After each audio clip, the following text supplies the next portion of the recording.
టాలీవుడ్ లో సినిమాలతో పాటు యాడ్స్ లో ఎక్కువగా కనిపించే క్రేజ్ హీరో ఎవరంటే ఎవరికైనా ముందుగా గుర్తొచ్చేది హీరో మహేష్ బాబు పేరే.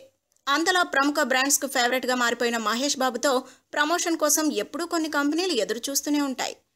యాడ్స్ ద్వారా ఏడాదికి 100 కోట్లకు పైగా సంపాదిస్తున్న మహేష్ బాబుకు ఇతరత్ర వ్యాపారాలు కూడా ఉన్నాయని ఇండస్ట్రీలోని కొందరు చెప్తూ ఉంటారు. నిజానికి మహేష్ బాబు ఇండస్ట్రీలోకి ఎంట్రీ ఇచ్చే సమయానికి కృష్ణ ఫ్యామిలీ అప్పుల్లో ఉందని వాళ్ల గురించి బాగా తెలిసిన వాళ్ళు చెప్తూ ఉంటారు. పద్మలయ స్టూడియో కేసులో ఉండటం కూడా కృష్ణ ఫ్యామిలీని అప్పట్లో ఇబ్బందులకు గురిచేసింది. అయితే మహేష్ హీరోగా నిలదొక్కున్న కొంతకాలానికి హీరో కృష్ణ అప్పులు తీరిపోయాయట.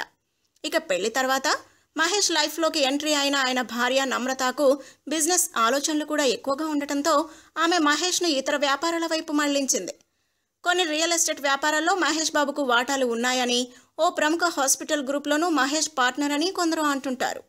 కొందరైతే ప్రస్తుతం మహేష్ బాబు ఆస్తుల విలువ 5,000 కోట్లకు పైనే ఉంటుందని చర్చించుకుంటున్నారు.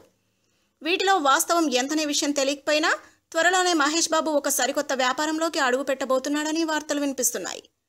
అమరావతి కేంద్రంగా ఒక కొత్త ఇంటర్నేషనల్ స్కూల్ను ఏర్పాటు చేయాలని మహేష్ ప్లాన్ చేస్తున్నాడట. ఇందుకోసం ఇప్పటికే ఆయనకు పలు రకాల అనుమతులు కూడా వచ్చాయని, త్వరలోనే స్కూల్ భవన నిర్మాణం కూడా మొదలు కాబోతోందని తెలుస్తోంది. ఈ మొత్తం వ్యవహారాలను మహేష్ బాబా దగ్గరుండి చూసుకుంటున్నారని సమాచారం. మొత్తానికి ఇప్పటికే పలు రకాల వ్యాపారాల్లో స్లీపింగ్ పార్ట్నర్గా ఉన్న మహేష్ బాబు కొత్తగా మరో బిజినెస్లోనూ ఎంట్రీ ఇవ్వబోతున్నట్లు అర్థమవుతోంది. If you like the video, please like us and subscribe Tollywood Nagar.